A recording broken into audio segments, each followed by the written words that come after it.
Well, this is the video, the reconnaissance video for the Twin Tunnels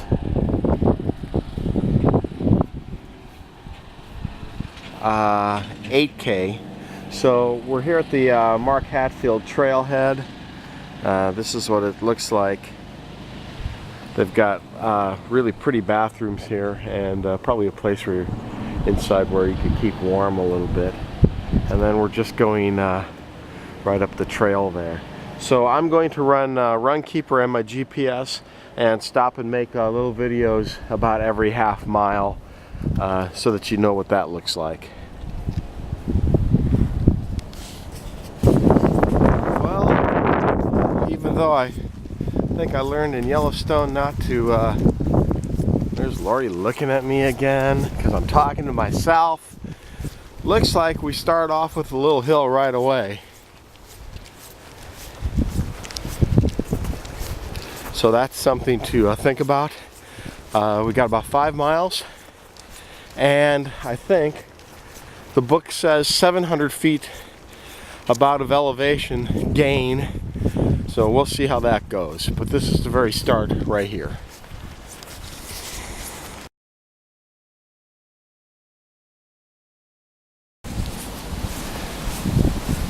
Slight little tiny hill here at the beginning, but wow, look at the trees. That's pretty nice, huh? They won't be here when we're doing this. Well, Runkeeper says we've come a half mile already. So this little curve with the fence here is that marker.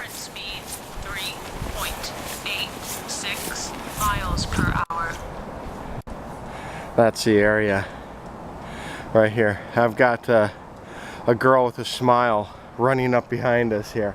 So that's all really good.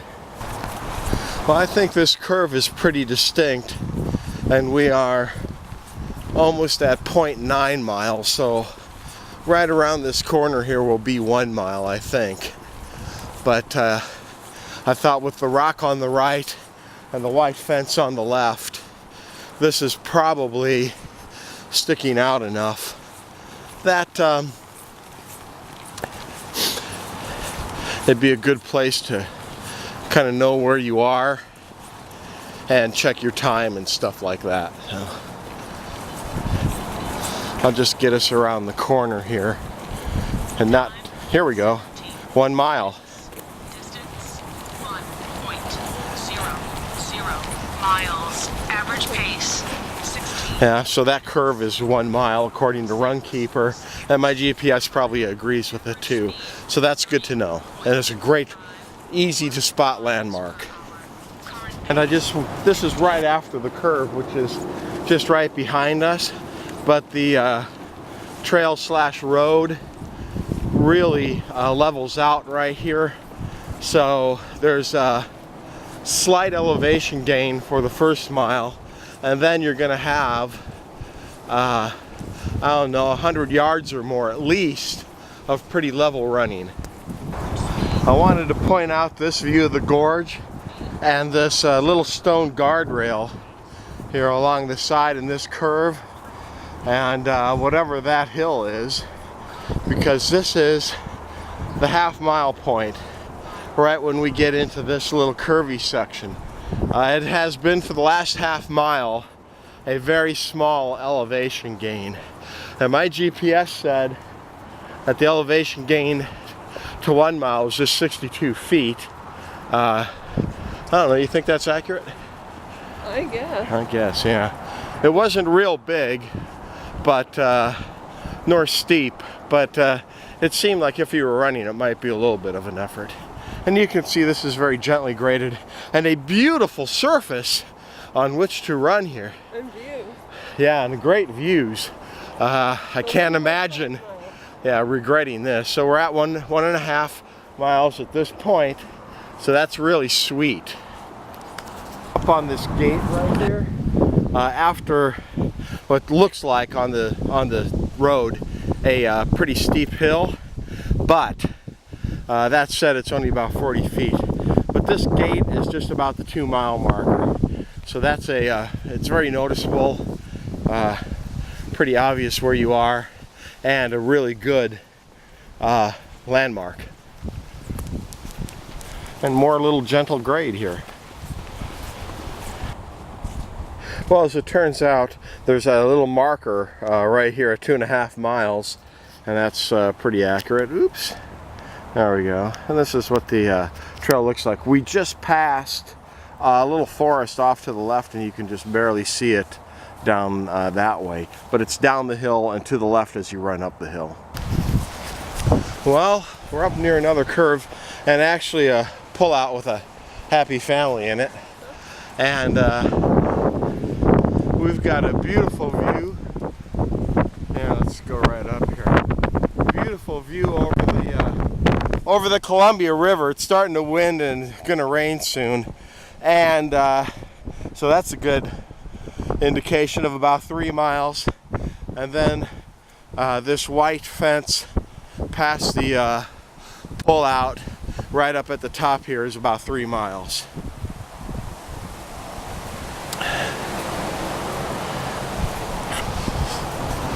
I'm sure that the wind is causing quite the ruckus here, but this is about 3.5 miles. There's a couple of big trees on our left and a really nice family in front of us, so they're probably a really good mile marker too.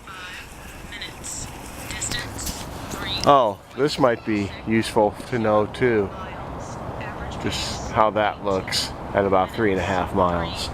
When we're coming down quite the large hill at this point also. So this hill has been long and well, steep for what we've seen so far. Well, we're somewhat past 3.5 here, but I wanted to get that island on the Columbia with the house and the boat, and it kind of looks like maybe we're coming up to the first of the 2 tunnels. We'll see in a minute there, but that'd be up ahead of us, I don't know, 100 yards or so. We'll see. I don't know if this is the first tunnel or what, but they've got some, I'm guessing it's really rock protection. And just for the record, I don't know, we're around 3.6 as we come up to this. It doesn't look like any of the photos of the tunnels that I've seen.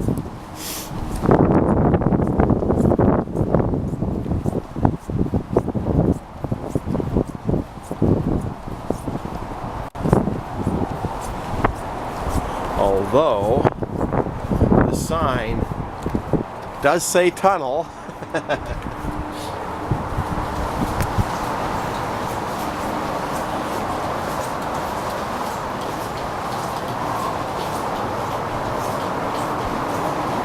Well, we're at least one, maybe more of the tunnels. This is what it looks like. So basically, you come down that large hill and you're at about 3.6 miles, and then you're at the tunnels.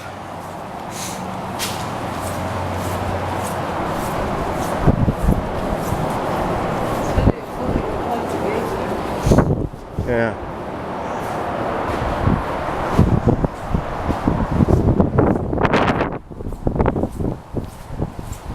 And slightly uphill here, not bad.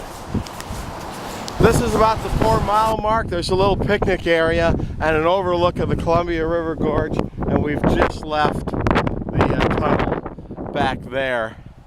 So I'm thinking that the trail is mostly downhill from here.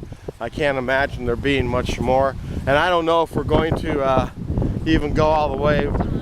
Maybe just around the corner to have a look at Mosier, and then we'll turn around here and call the video done. Somewhat over 4 miles at this point. I can see traffic kind of down on the Columbia River Highway, and our opinion is that the trail probably is pretty much downhill to Mosier from here. So the last mile is this big downhill right here, and that's we're turning around at this point because we don't really need to walk the whole thing. We're just scouting, but all things considered, this looks like at this point you're just running downhill all the way to the end of the race. But I just wanted to say that the GPS says we've climbed only 245 feet, which is very mild, and that's not too intimidating at all. Anyway, let's see if you can hear me better this way. 245 feet for the climb. Well, we didn't see this on the way in, but there's a 3-mile marker here as well, pretty much like the 2.5-mile marker, which makes you wonder if there isn't one all the way along. Pretty interesting.